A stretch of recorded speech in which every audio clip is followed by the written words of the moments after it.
Good morning. Welcome back to the Retirement Report. I'm Hank Parrott, your host.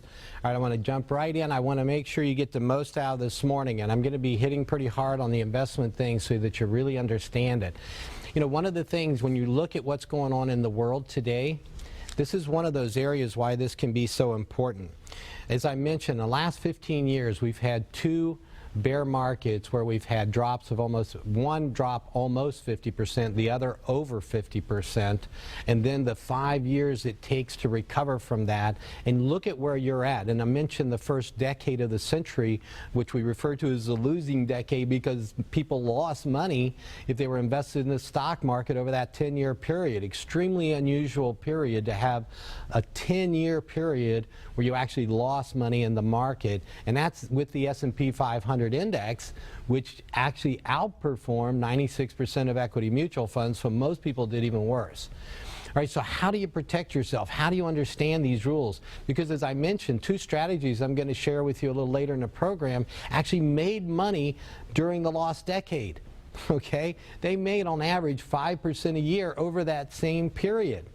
So think about that. As I mentioned, that means you would have almost doubled the result. So the S&P, if you had $250,000 invested in the S&P over that period, you ended up at the end of 2009, that 10-year period, with less than you started with like $220,000, $225,000 maybe. And if you were in equity mutual funds that even, again, most of those of which underperformed the S&P, you probably had under $200,000. While the two strategies I'm going to share with you actually would have provided you with closer to $400,000 on that $250,000 investment over that same period. Think that might be important to know? Think you might be interested? All right. So let's think about some other things. We might say, well, that kind of period, would that really ever happen again?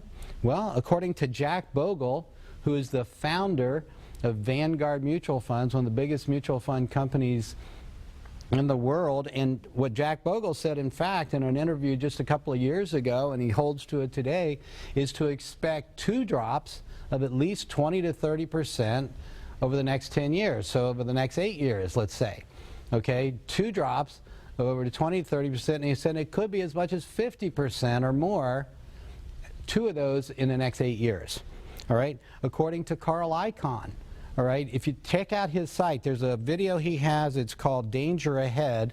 This is a great video. It's on, just Google Carl Icahn. I believe it might even be carlicahn.com. I'm not sure. I-C-A-H-N.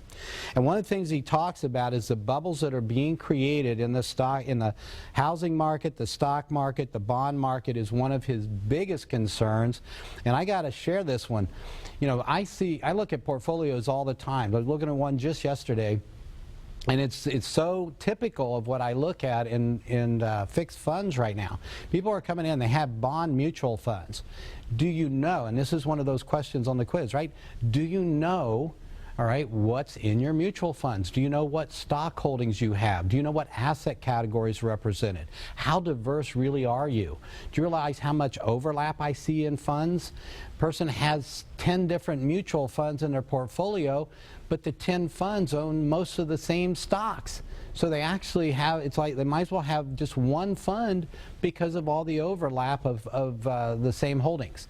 The next is, again, on bond funds. That when I look at those, I see a lot, two things. Either they're going to have, and sometimes both. One is either low quality bonds. How do you look at, if you were able to look in and see your bond funds, and if you don't know how to do this, you definitely want to take advantage of my offer and come in and see me, because I'll print out some Morningstars and show you exactly how to look on a Morningstar report, which gives us all this analysis of mutual funds, and it'll show you exactly what's in your mutual fund. You can find this out in your prospectus. The problem with the prospectus, remember, they got to keep those up to date. That's why you get them every 6 months, because they change. So here's some key things to look at. One is, when you're looking at a bond fund, what's the quality of the bonds? Are they A-rated? Are they investment grade bonds? Or are they Junk bonds, are they less than B? Are they, either triple B or less? Triple B not as bad, but anything below triple B, you're getting into trouble. And I see higher and higher percentages, maybe 40, 50% of bond funds are now in junk bond, low quality bonds, higher risk of default bonds, which means when interest rates go up, they're going to be putting a lot of stress on those kind of funds. What's another thing you typically see? Even if the quality is all good, they have long durations. That's the other way. Because what are they doing? They're trying to get you yield, right? They're trying to get you higher interest rates. They're trying to make themselves more attractive, because what are interest rates right now? Practically nothing.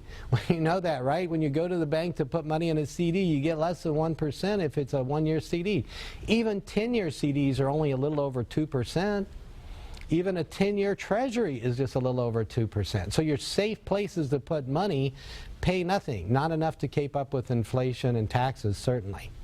So when you look at your bond funds, they're trying to give you a bigger yield. They can only do it one of two ways. Either they have to reduce the quality, or they have to take out longer-term bonds, because longer-term bonds pay more. That might mean you see 10-year, 15, 20, 30-year, 40-year bonds. Well, what do we know about bonds, right?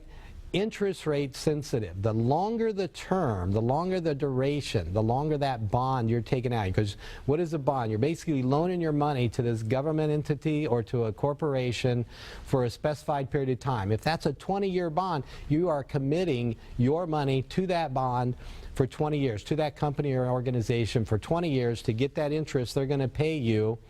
And now you can sell it on the open market still, but you're locked into the bond with regard to the agreement. And here's the danger of that.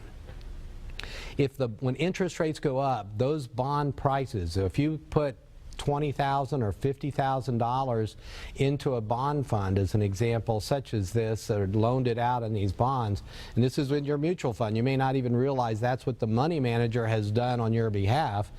Now, those bonds, when now all of a sudden interest rates are going up, you're getting way below what the market now is you could get in a CD, and you can't get out of it because the only way you can sell it is at a great loss. And here's the worst part. If this is in an IRA or retirement account and you're having to take money out because you're in retirement and you need the income, or you're 70 and a half or beyond and you're having to take required minimum distributions, you're forced to cash them out and take losses on those bonds.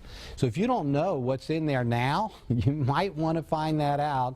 And for the first 10 callers to my office this morning, that's exactly one of the things we're going to be able to share with you with our retirement income analysis. I will do an analysis of your investment portfolio, your company plans, outside the company plans, IRAs, whatever it might be, your individual investment accounts, all of that. That's just one part of the retirement income analysis to show your financial future. Call the office, 615-376-5325. Debbie is standing by to take your call.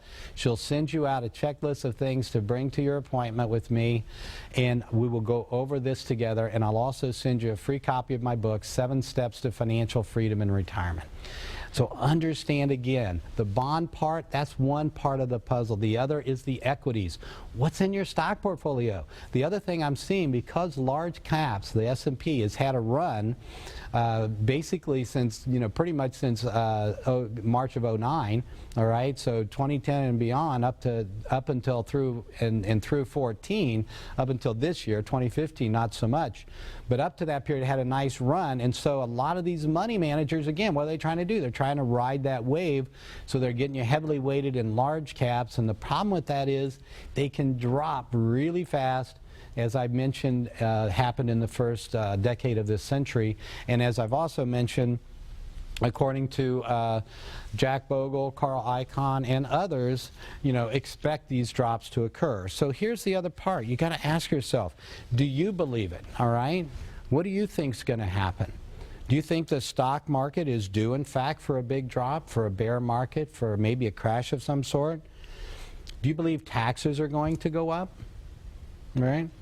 If you believe interest rates will rise, that taxes will go up, that the stock market is potentially going to drop, that bubbles are being created by Federal Reserve policies, all right, bubbles in both housing and in the stock market. The question is, if you believe those things, beliefs dictate action. What actions are you taking? All right, one action, come and see, do the retirement income analysis, and let's find out. Let's do an analysis of what you have currently. All right, here's something else. This is one of the areas that we have to be careful with. Sometimes we get into this thing, we see all these things going on, we recognize, but maybe we think, well, either one of two things. Either there's nothing we can do about it, and there is, I promise you there is, or two, we think that someone else is going to fix it, right? We think, well, the government will fix it. Do you really believe that? Okay, do you believe that the government can fix everything, or do you believe that the government policies are creating the problems? All right, which do you think? Look at the Affordable Health Care Act. You know, recently, just today, all right, as I'm driving in, I'm listening on the news and in some recent articles as well that I've been reading, and I see it in my own business plan, in my health insurance plan at work. One of the things that we see is our cost of premiums. Since the passage of the Affordable Health Care Act, my premiums, all right, for my little group at my office, the premium cost has more than doubled, okay? 100% increase, and at the same time, our coverages and for our deductibles and stuff we've had to raise even to try to manage those costs as well. All right, so that's one of the areas. Did that government program work? It's supposed to help people get insurance.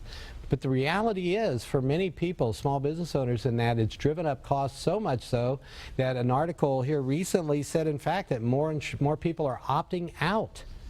Even with the penalty, they're saying the cost is just too high. So did that really solve the problem? All right, Social Security just made some recent change, or I should say Congress just made some recent changes to Social Security that you might want to be aware of. And we're going to talk about those and then get into those two strategies I mentioned earlier as soon as we come back. So join us here. We'll be right back on the Retirement Report.